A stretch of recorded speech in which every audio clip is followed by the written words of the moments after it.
Función polinómica. Los polinomios son expresiones de la forma a sub nx a la n, donde es el término enésimo, más a sub n menos 1, x a la n menos 1, y este es el término enésimo menos 1, más y así sucesivamente, hasta llegar al a sub 4 x a la 4, que es el término cuadrático o cuártico, más a sub 3 x a la 3, que es el término cúbico, más a sub 2 x a la 2, que es el término cuadrático, más a sub 1 x, el término lineal, más a sub 0, que es el término independiente. X a la n nos determina el término enésimo, x a la n menos 1, el término enésimo menos 1, x a la 4, el término cuártico, x a la 3, el término cúbico, x a la 2, el término cuadrático, x a la 1, que es el término lineal, y aquí que no se visualiza variable porque es x a la 0 y x a la 0 es 1. Lógicamente, esta es la expresión general de lo que es un polinomio, pero como lo que estamos trabajando de función polinómica se iguala a 0, y entonces esto ya es una ecuación que se expresa como una función polinómica, o se puede expresar como una función polinómica. Bien, siguiendo esto, las expresiones a sub n menos 1, a sub 4, a sub 3, a sub 2, a sub 1, a sub 0, son valores numéricos y que están multiplicando a la variable. De manera que esos valores numéricos se llaman coeficientes, números que multiplican la variable, y esos son a sub n, a sub n menos 1, y así sucesivamente hasta a sub 4, a sub 3, a sub 2, a sub 1, donde a sub n en rojo está aquí, a sub n menos 1 aquí, a sub 4, que es este, a sub 3, que es esto, a sub 2, que es este, a sub 1, que es este, y por último, a sub 0. En este proceso del análisis de lo que son las funciones polinómicas, hay dos coeficientes que son fundamentales para el proceso del desarrollo de las raíces. Uno es el coeficiente principal, que es el número que está multiplicando a la variable de máximo exponente, es decir, el coeficiente del término principal, que es donde está el grado del polinomio, es decir, el máximo exponente. Y el otro, el término independiente, que es a sub 0.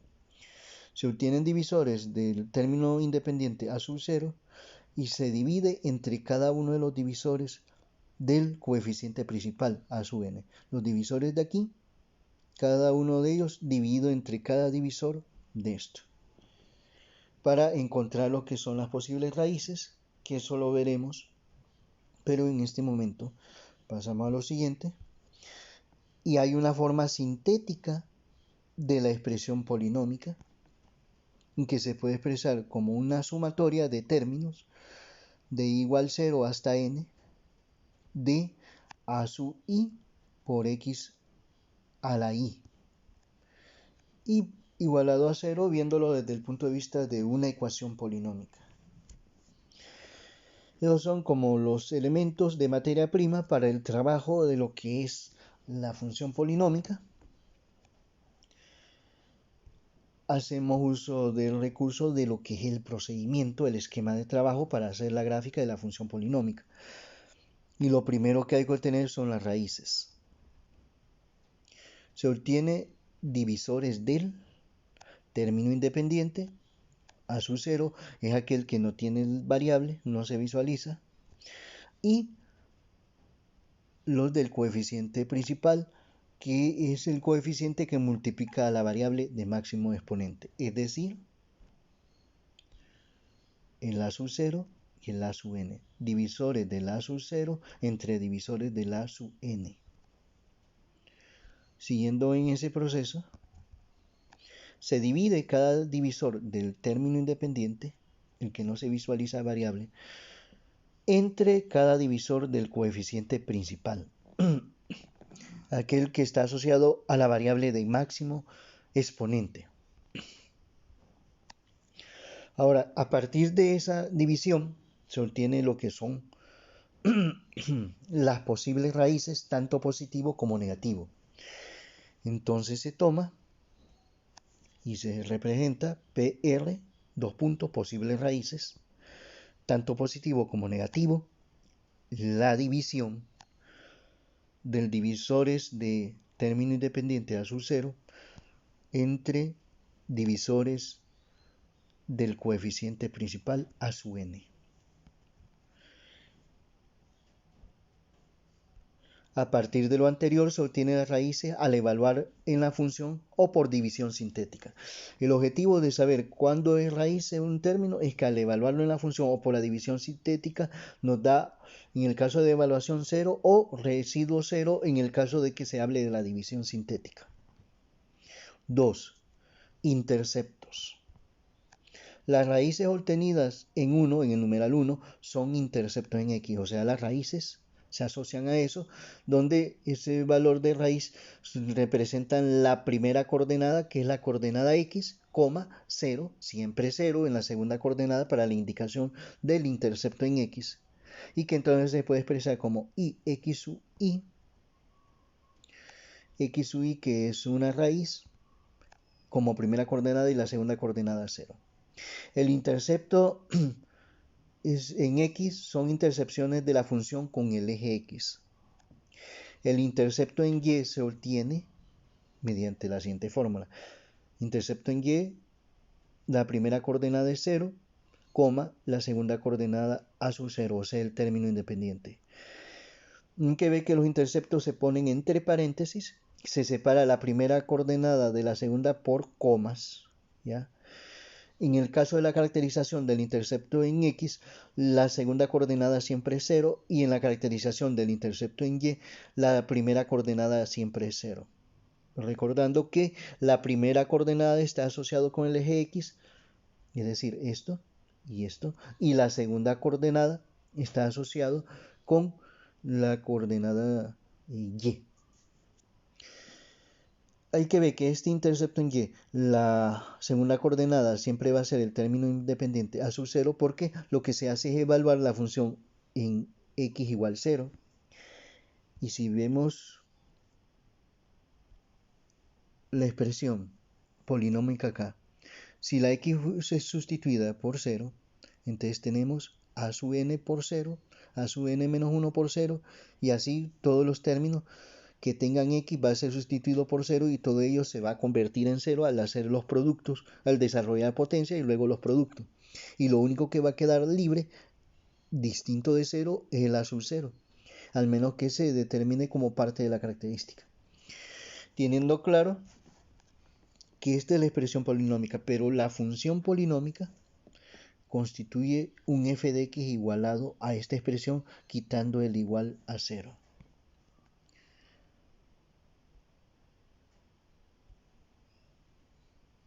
Siguiendo con ello, el intercepto en Y es la intercepción de la curva f de x que es función con el eje Y.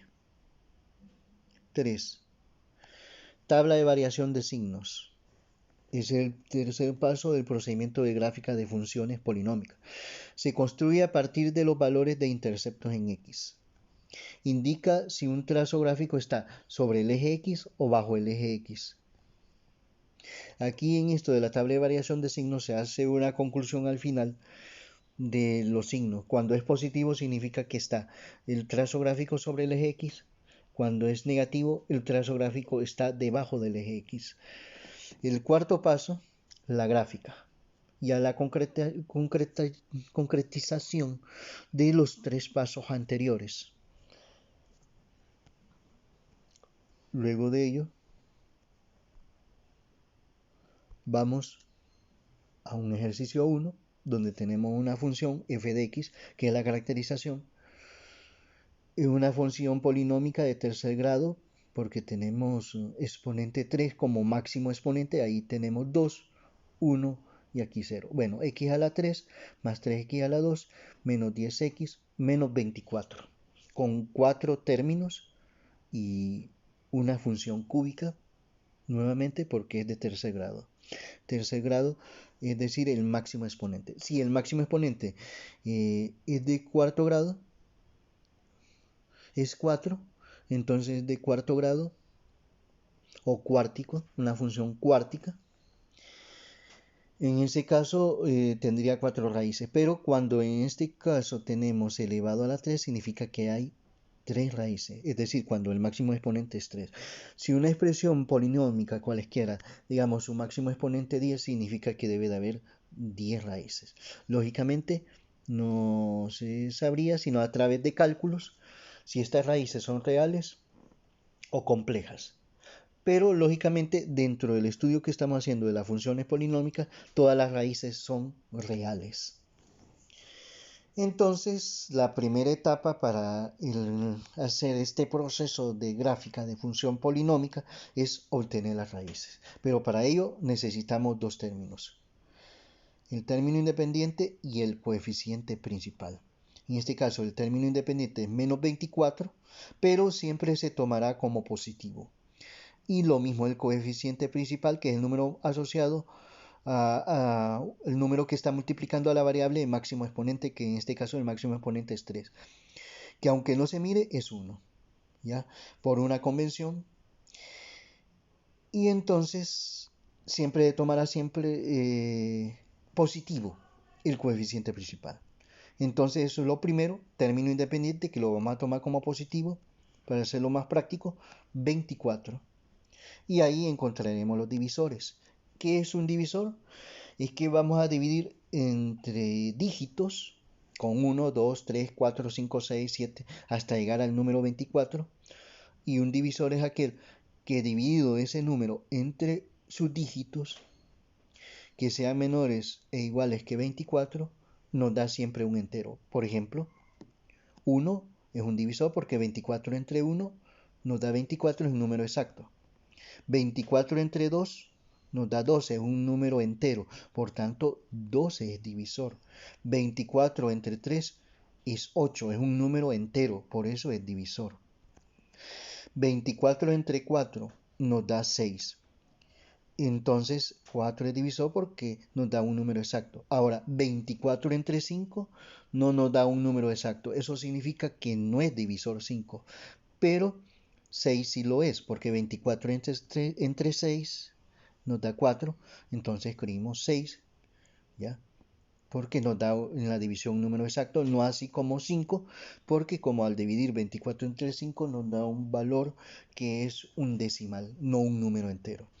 Veamos, 7. 24 entre 7 no nos da un número exacto, sino un decimal, por tanto ese no es divisor de 24.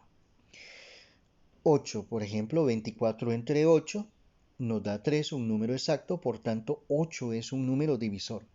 24 entre 9 no nos da un número exacto, un entero, por tanto no es divisor 9. Y lo mismo 10, 24 entre 10 no nos da un número exacto, es decir, un número entero, por tanto no es divisor. 24 entre 11 tampoco es un número divisor, porque nos da un decimal. 24 entre 12 nos da 2, que es un número entero, entonces 12 es divisor.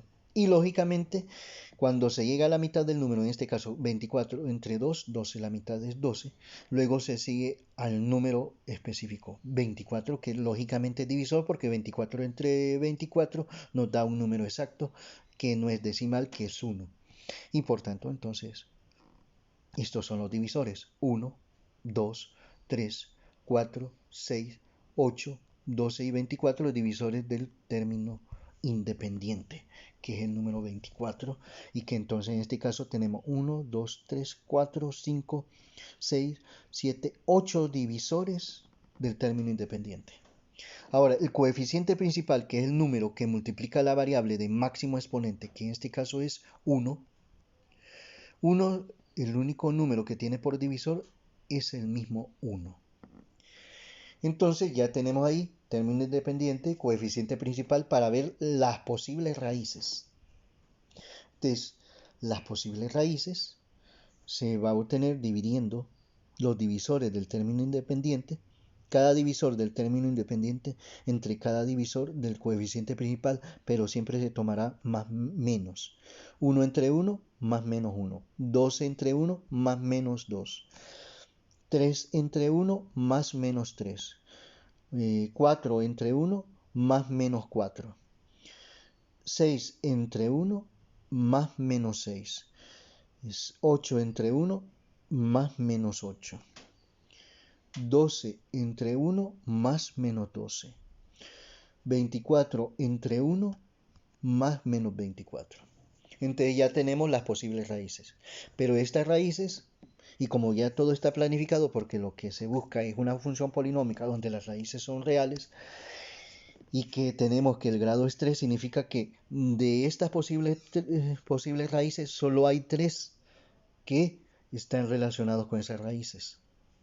Entonces, como se había dicho, tenemos 1, 2, 3, 4, 5, 6, 7, 8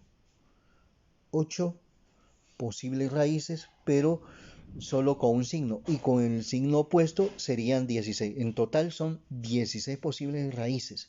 De esas 16 solo hay 3 que son las raíces de esta expresión, de esta función polinómica. De esta expresión que es una función polinómica. Entonces, el proceso de pruebas es algo aleatorio, puede ir en orden o en desorden, no importa, pero el asunto es que debe encontrarse esas 3 raíces, en este caso de 1, 2, 3, 4, 5, 6, 7, 8, 16 posibilidades de raíces. Entonces, viene la etapa de las pruebas de raíces. Para esas pruebas de raíces utilizamos los coeficientes de la función polinómica. Coeficiente 1, de este caso 3, de aquí menos 10 y de aquí menos 24. Para este proceso, que es lo que se le llama división sintética, es requerible que los polinomios estén ordenados de mayor a menor y completados. No se debe cometer ni un tan solo error de signo o de número, porque desde ahí el problema estaría malo. Si aquí fuese negativo, aquí se hubiera colocado negativo. Entonces se coloca el signo según la característica del valor de coeficiente que forma parte de la función. De estos valores 1, 3, menos 10 y menos 24 es lo que vamos a utilizar para hacer la construcción de la división sintética. El 1, que lo trasladamos aquí, 3, que es el segundo término, menos 10, que es el tercer término, y menos 24, que es el cuarto término. Entonces ya tenemos enlistados los coeficientes, que son los que se utilizan en la división sintética, nuevamente recordando de que debe estar en orden descendiente, es decir, de mayor a menor, y completos. Si por ejemplo no hubiera existido el término 3x a la 2, se tendría que sustituir por 0x a la 2, entonces en vez de 3 hubiera escrito 0. Eso viéndolo desde el punto de vista que estuviera incompleto, decir. Pero bueno, vamos a seguir lo que realmente nos corresponde con los coeficientes 1, 3, menos 10, menos 24 y hacemos la simbolización de la división sintética y se va a proceder entonces el proceso de pruebas a partir de las posibles raíces, que tenemos 16 posibilidades. Entonces vamos a empezar probando con x1 y vamos a ir indicando aquí las raíces que hemos trabajado. Entonces, como voy a trabajar con 1 primero, entonces lo indico acá, 1, y lo escribo aquí.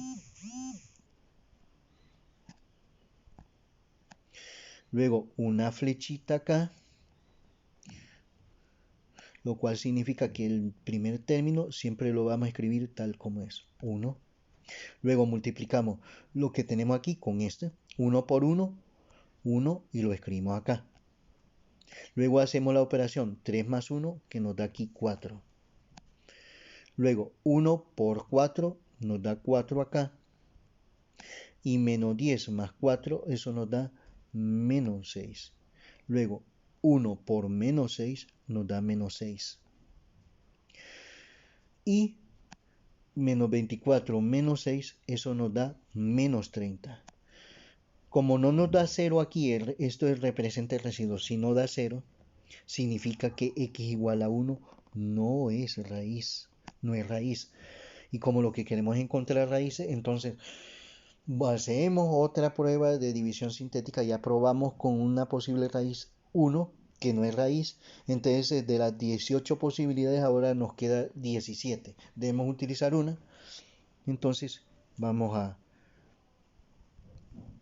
cambiar a otra raíz.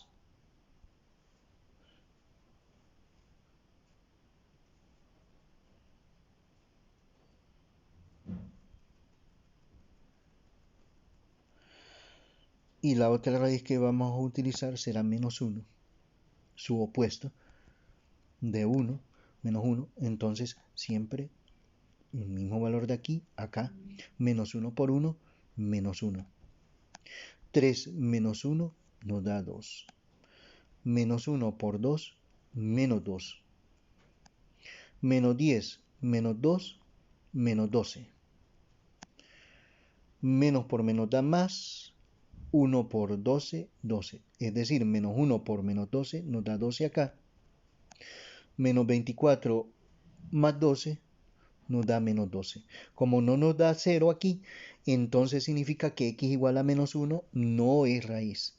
Entonces hemos hecho ya dos pruebas de raíces, pero no hemos encontrado ni una tan sola. Es decir, que de las 18, ahora hay 16 posibilidades. Vamos por una tercera prueba. Entonces borramos todo lo anterior. Siempre vamos a usar los coeficientes y vamos a usar para la tercera prueba 2, que proviene de aquí. No podemos usar otro número que no sea el que esté dentro de estas posibles raíces. Estaba 1, que aquí, más y el negativo 1, ahora con la prueba de 2 positivo. Coloco 2 aquí y luego 1 que se indica acá. Simplemente se vuelve a escribir 2 por 1, 2, lo escribimos acá. 3 más 2 nos da 5. 2 por 5, 10. Menos 10 más 10, 0. 2 por 0, 0. Menos 24 más 0 nos da menos 24. Como no nos da 0 aquí, significa que x igual a 2 no es raíz y escribimos eso. X igual a 2 no es raíz. Nuevamente hemos hecho 3 pruebas de las 18 posibilidades. Perdón, a ver, 1, 2, 3, 4, 5, 6, 7, 8. Son 16 posibilidades. De las 16 posibilidades ya hemos agotado 3 y no hemos encontrado ni una raíz. Solo nos quedan entonces 15 posibilidades dentro de las raíces. Entonces, hacemos la siguiente prueba y voy a utilizar menos 2. Menos 2, que lo escribo aquí, para la cuarta prueba. El 1 de acá que se vuelve a escribir. Luego, menos 2 por 1, menos 2. 3 menos 2 nos da 1 aquí. Menos 2 por 1, menos 2. Menos 10 menos 2, menos 24. Perdón, menos 12. Y luego, menos 2 por menos 2 nos da menos por menos, da más. Y 2 por 12, 24. Menos 24 más 24, 0. Entonces, al darnos aquí 0, ya tenemos claro que hemos encontrado la primera raíz. Una de las raíces, mejor dicho, no la primera, sino una de las raíces. Primera en el sentido del procedimiento. X igual menos 2 es raíz. Es decir, este es raíz. Las tres anteriores no. De manera que tenemos Una prueba, hasta el momento hemos hecho 4 pruebas de 16 posibilidades. De esas 16 posibilidades, entonces solo nos queda 12 posibilidades. Hemos encontrado una raíz, pero como son 3, necesitamos 2. Luego, ¿qué es lo que se hace para encontrar la siguiente raíz una vez que se ha encontrado? Se va a utilizar los números obtenidos aquí en color azul, 1, 1 y menos 12. Y eso es lo que se va a escribir en la siguiente expresión de división sintética, 1, 1 y menos 12, nuevamente correlacionando que son estos números de aquí, los obtenidos en esta región, ya, 1, 1 y menos 12.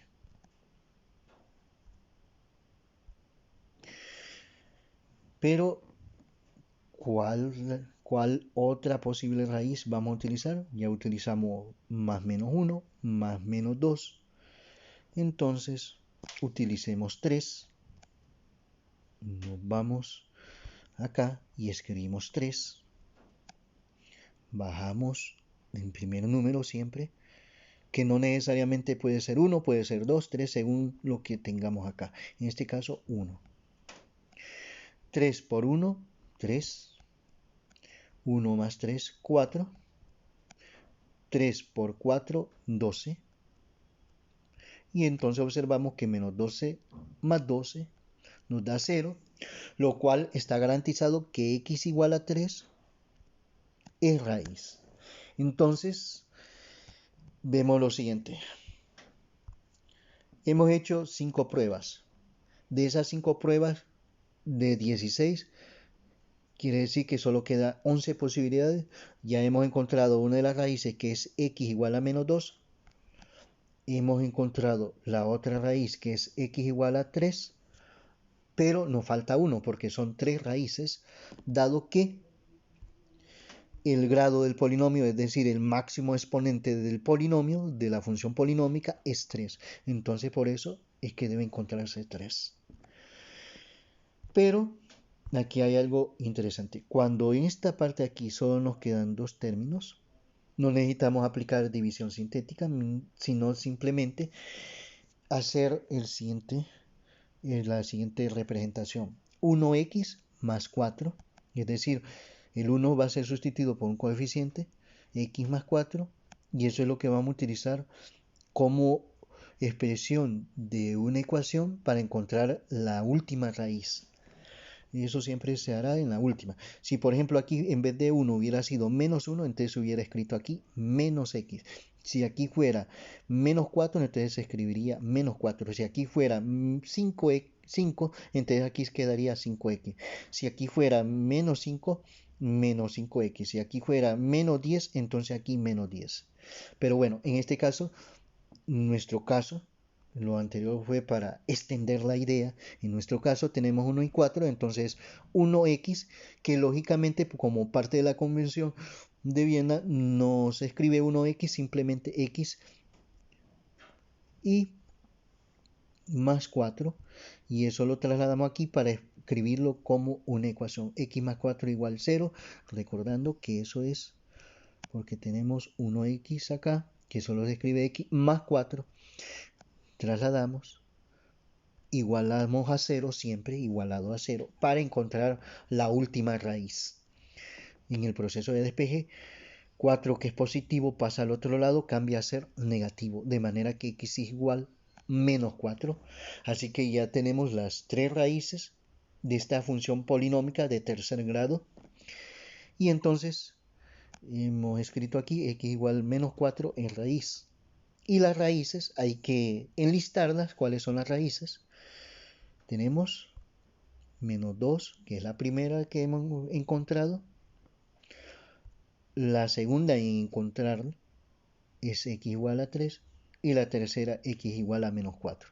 Entonces tenemos menos 2, 3 y menos 4. Pero las enlistamos aquí, pero luego hay que ordenarlas de menor a mayor. El menor entre estas tres es menos 4, entonces la ponemos de principio.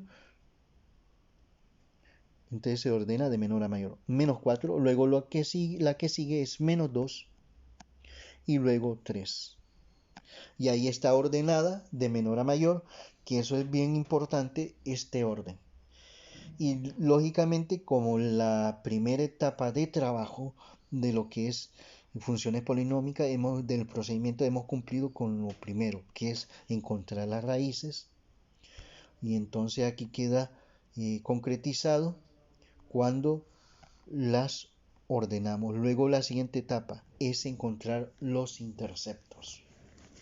Entonces, los valores de estas raíces son los elementos de los interceptos en X, son los elementos que pertenecen a la primera coordenada y que se trabaja sobre este orden que hemos hecho.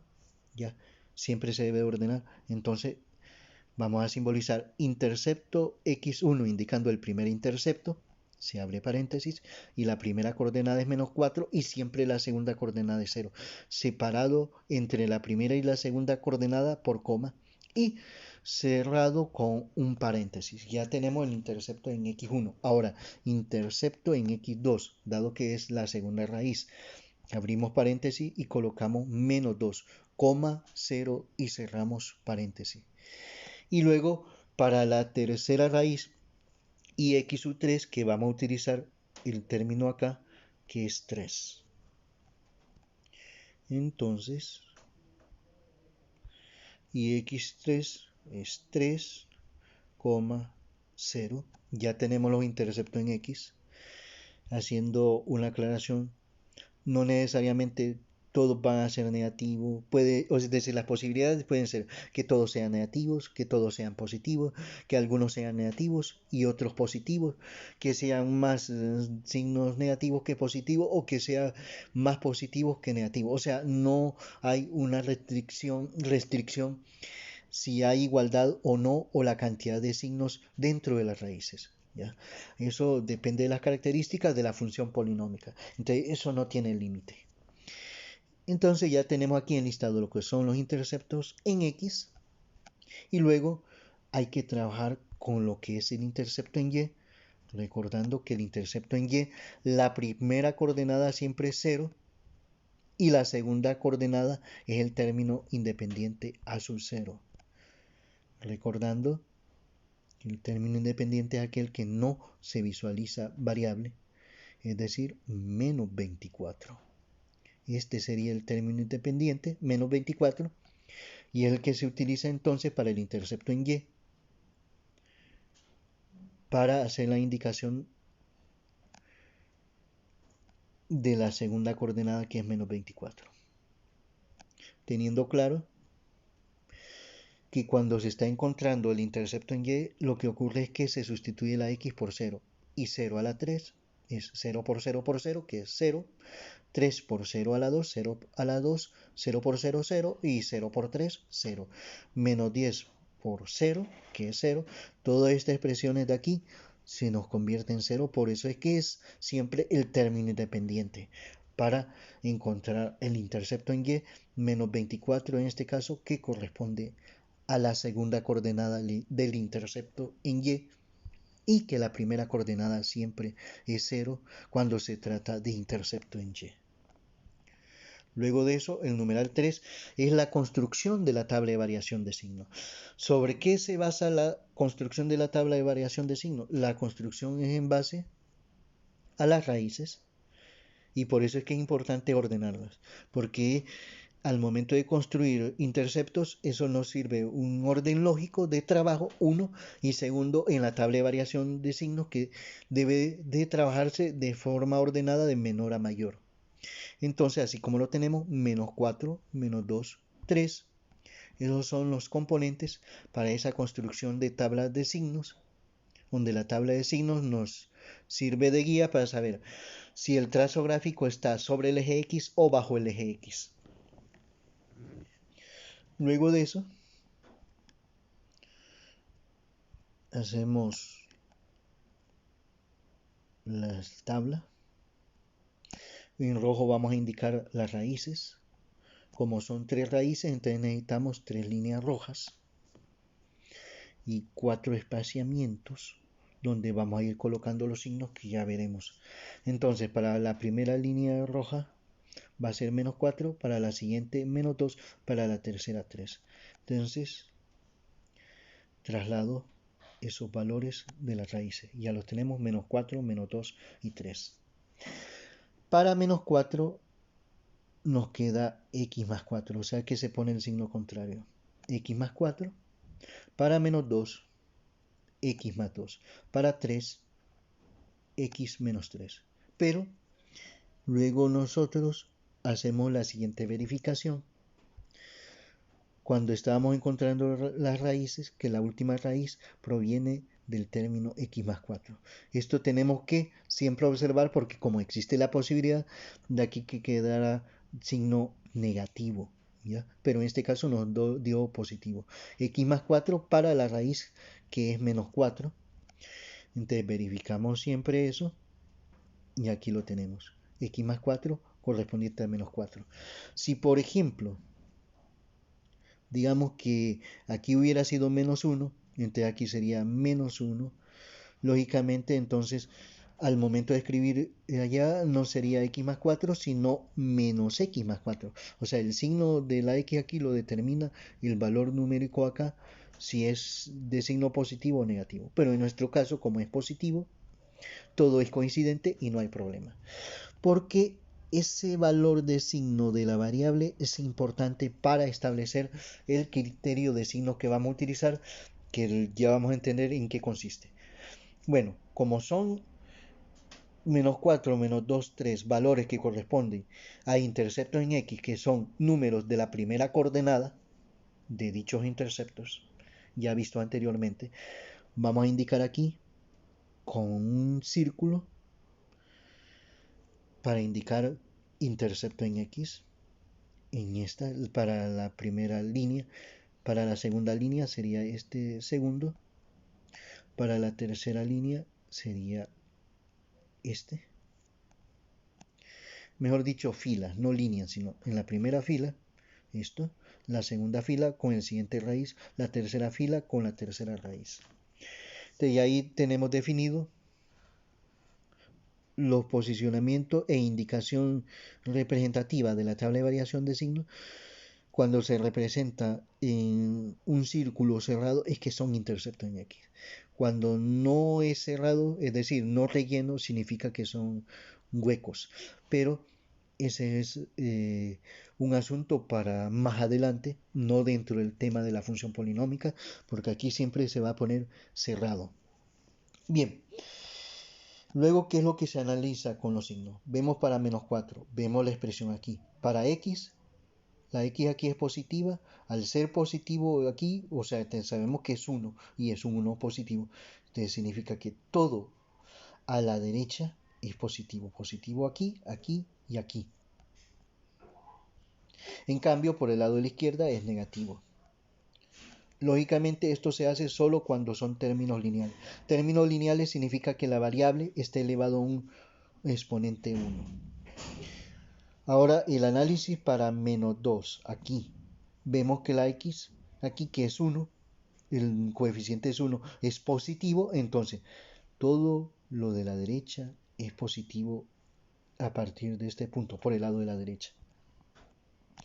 Y por el lado de la izquierda, negativo. Para la raíz en 3, que corresponde al término lineal x menos 3, vemos que el coeficiente de la x es 1, que es positivo.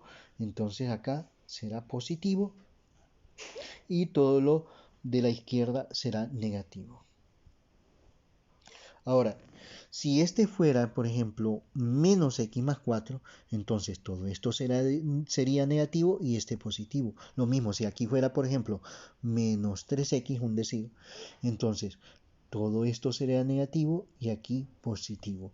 Y un decir, si esto fuera menos 4x menos 3, entonces por ese menos 4 de acá, de la variable, este sería negativo y todo esto es positivo. Cambiaría entonces la colocación de signos. Luego de eso, la expresión sinus f de x. Sinus de f de x nos va a indicar en conclusión cómo es los signos en las regiones. Pero antes de ello, debemos simbolizar de nuevo los círculos en cada una de estas líneas en la cuarta fila, es decir, esto. Y luego lo que se hace es multiplicar los signos de forma vertical. Menos por menos da más y más por menos da menos. Más por menos da menos y menos por menos más. O simplemente solo multiplicamos los negativos para no generar mucha confusión. Menos por menos, más simplemente. Y acá lógicamente menos. Y aquí más por más que nos da más. Hay una manera bien sintética de los signos. Si la multiplicación de signos es un número de veces impares, siempre será negativo. Si es un número de veces pares, será positivo. En este caso, el signo menos se está multiplicando 3 veces. Como el 3 es número impar, entonces será negativo. Y aquí es 2 veces, entonces es positivo. O sea, si estamos multiplicando, decir, en líneas generales, fuera de este problema. Digamos que sea un problema de 20 raíces, pero nos toca multiplicar el signo menos 15 veces. Y al saber ese algoritmo, entonces como, digamos que son 15 veces el signo negativo, y como 15 es un número impar, entonces la conclusión es un número negativo. Si digamos de esos 20 se estuviera multiplicando 10 veces el signo negativo, como 10 es un número par, el resultado sería de signo positivo. Pero bueno, volviendo al problema, ya tenemos en conclusión menos, más, menos, más. ¿Qué significado tiene eso? Quiere decir que en las X, en la región entre menos infinito y menos 4, quiere decir que el trazo gráfico está debajo del eje X. Entre menos 4 y menos 2, el trazo gráfico está encima del eje X, por ser esto positivo, y este por ser negativo. El trazo gráfico entre menos 2 y 3 está debajo del eje X, y de 3 hacia más infinito, el trazo gráfico está encima del eje X. Eso lo veremos ya de manera práctica al momento de hacer la gráfica. En la cuarta etapa. Primero, no hay que olvidar la indicación, bueno, escribir los ejes. Eso es escribir los ejes. Una línea horizontal y una línea vertical. Pero luego hay que indicar flechas para esos ejes. Esas flechas. Y luego hay que nombrar los ejes. Nombrar es poner eje X en el horizontal, eje Y en el vertical. Recordando lo siguiente, cada uno de estos se llama cuadrante. Este es primer cuadrante, segundo cuadrante, tercer cuadrante, cuarto cuadrante, que va en sentido contrario a las manecillas del reloj. Y el punto de intersección de los dos ejes se llama origen, que para el eje X, del 0 hacia la derecha es positivo, del 0 hacia la izquierda es negativo, y para el eje Y, del 0 para arriba es positivo, del 0 para abajo es negativo. De manera que cualquier punto aquí es el primer cuadrante, X es positiva, la primera coordenada, y la segunda coordenada, que Y, es positiva. Para el segundo cuadrante, la X, que es la primera coordenada, es negativa, y la segunda coordenada, que Y, es positiva. Eso en términos de lo que son pares ordenados, ¿ya? Pares ordenados que la primera es la primera coordenada, corresponde a X, y la segunda corresponde a la segunda coordenada, que es Y. Recordando que el par ordenado está entre paréntesis, separado de coma la primera y la segunda coordenada, y que tiene un nombre el par ordenado. En este caso los nombres que estamos utilizando es intercepto en X, intercepto en Y. Pero bueno, siguiendo, en el tercer cuadrante, para la primera coordenada, que es X, es de signo negativo, y la segunda coordenada, que es Y, es de signo negativo para cualquier punto en el tercer cuadrante. Cualquier punto en el cuarto cuadrante, la primera coordenada, que es X, es positiva, y para la segunda coordenada, que corresponde a Y, es negativa. Es decir, que el par ordenado aquí es de signos en el primer cuadrante más, en el segundo cuadrante menos, en el tercer cuadrante menos, y en el cuarto cuadrante más menos. Bien, eso para recordar el concepto de plano cartesiano, su caracterización, que es un desarrollo de Renato Descartes allá posiblemente por los 1500. Ahora entonces vamos, después de hablar de esa parte histórica y esa parte conceptual, ya a resolver el problema en sí desde el punto de vista gráfico. Primero hacemos entonces las divisiones de los ejes X. Solo vamos a hacer divisiones en los ejes, en el eje X, perdón. En el eje Y va a ser una aproximación los valores, porque lo que vamos a usar ahí es intercepto en Y. Bien, ya tenemos la división. La división es en el eje X, los valores menos 1, menos 2, menos 3, menos 4 por el lado de la izquierda, 1, 2, 3 por el lado de la derecha. Y ahora entonces el primer paso es posicionar los interceptos en X. Como en este caso nosotros tenemos que es un polinomio de tercer grado, son tres raíces, lo cual indican tres interceptos en X que están en menos 4, menos 2 y 3, que es el que vemos en su forma de simbolización acá, de par ordenado. ¿Ya? Cuando se habla de par ordenado, este es el nombre del par ordenado, se pone entre paréntesis la primera coordenada separada de la segunda coordenada a través de esta coma. Pero bien, vamos a posicionar los valores de lo que son los interceptos en X, menos 4, menos 2 y 3. Menos 4, menos 2 y 3, esos serán los interceptos en X. Primero menos 4, menos 2 y 3. Ahí están posicionados ya esos interceptos en X. Verifiquemos los valores. Es importante siempre estar haciendo lo que se llama inspección para no cometer un error. Entonces menos 4, menos 2 y 3. Volvemos a verificar.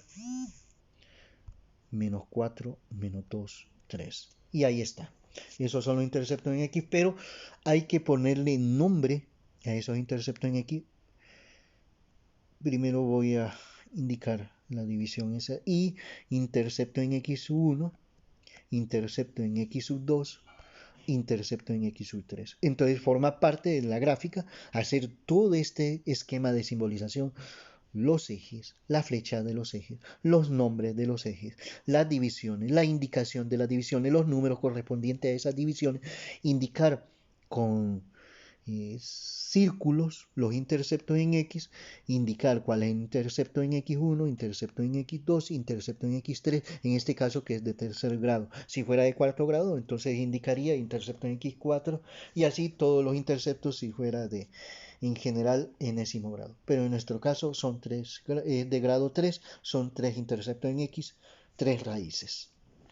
Y por último, dentro de lo que es la ubicación, el posicionamiento, vamos con lo que es el intercepto en Y, recordando que la segunda coordenada está formado por el término independiente y que lo habíamos simbolizado en este par ordenado, donde el nombre es intercepto en y entre paréntesis la primera coordenada, que siempre va a ser 0 para el intercepto en Y, separado de la segunda coordenada, que es menos 24, a través de la coma.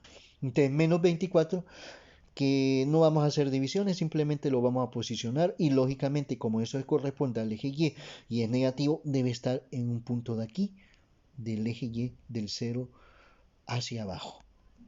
Entonces digamos que aquí en azul posicionamos menos 24, ponemos la ruedita para indicar que ese es el intercepto en y la simbolización de intercepto en Y. Entonces ya tenemos claro ahí, intercepto en X, intercepto en Y. Y ahí es la fundamental importancia de la etapa 3 que hemos construido, que fue la tabla de variación de signos. ¿Por qué? Así como ya tenemos posicionados los interceptos en X y los interceptos en Y. Pero hasta acá no sabemos si es que el trazo gráfico va encima del eje X y este debajo, si esto está encima o este está debajo, si esto va debajo o esto va encima, aunque por simple lógica, si el intercepto en Y está aquí y tenemos estos dos interceptos, por simple lógica esto tiene que pasar por acá. De manera que el signo de la tabla de variación de signos, los signos que resultan para esa indicación y el posicionamiento del intercepto en X y intercepto en Y deben de coincidir. Si no hay coincidencia es que hay un error en alguna parte.